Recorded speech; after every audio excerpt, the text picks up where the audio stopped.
Have you seen that before in a gift shop?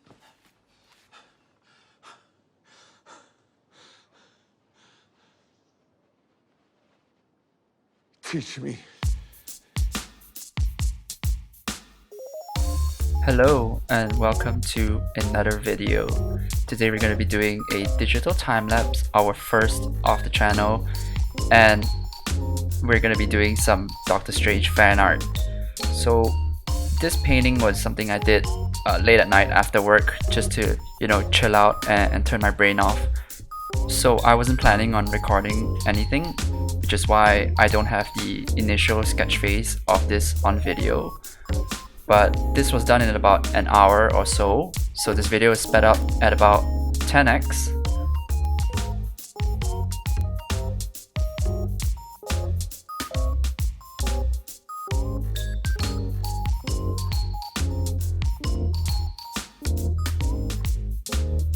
So yeah, right now I'm just blocking in all the major shapes and the major colors of the scene, so that later on my life gets a lot easier when I start using clipping masks to paint in all the secondary colors and sort of render it out. So pay attention to the bottom right of the screen in the layer window, and I'll point it out to you when I actually do it.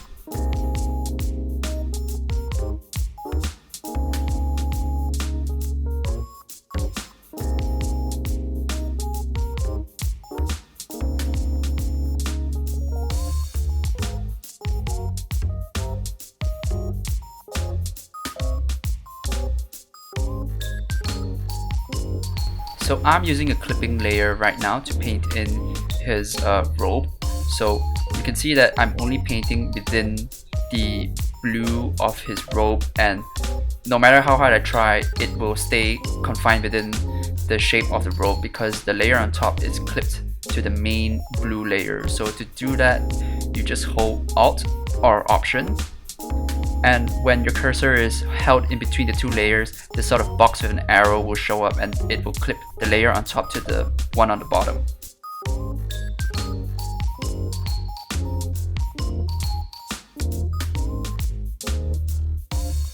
So for those of you who are wondering what that triangle on the top left is, it's a color wheel, obviously, which I've cut it out to sort of limit my color choices so I don't go too crazy and stick to a very simple and controlled color scheme.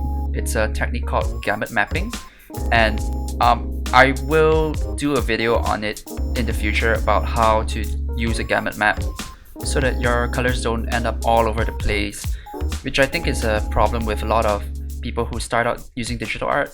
It's because you have literally every single color in the rainbow for you to choose from so easily that you kind of end up using every single color. So this is a way in which you can artificially limit your color palette so it doesn't get too crazy, and you have a color palette and a color scheme within your painting that makes sense.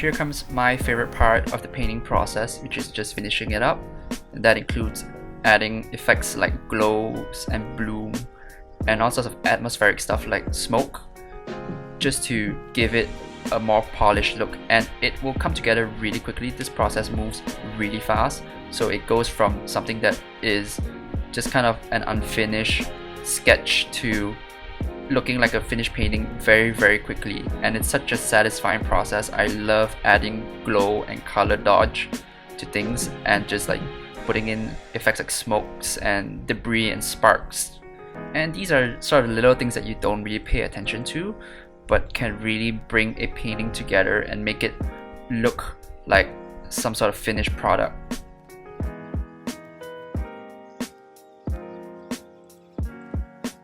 Now I'm adding a bunch of post-processing effects onto the painting. So just making sure that the colors are right, things like color balance and the levels and the contrast of this thing looks good before I wrap it up.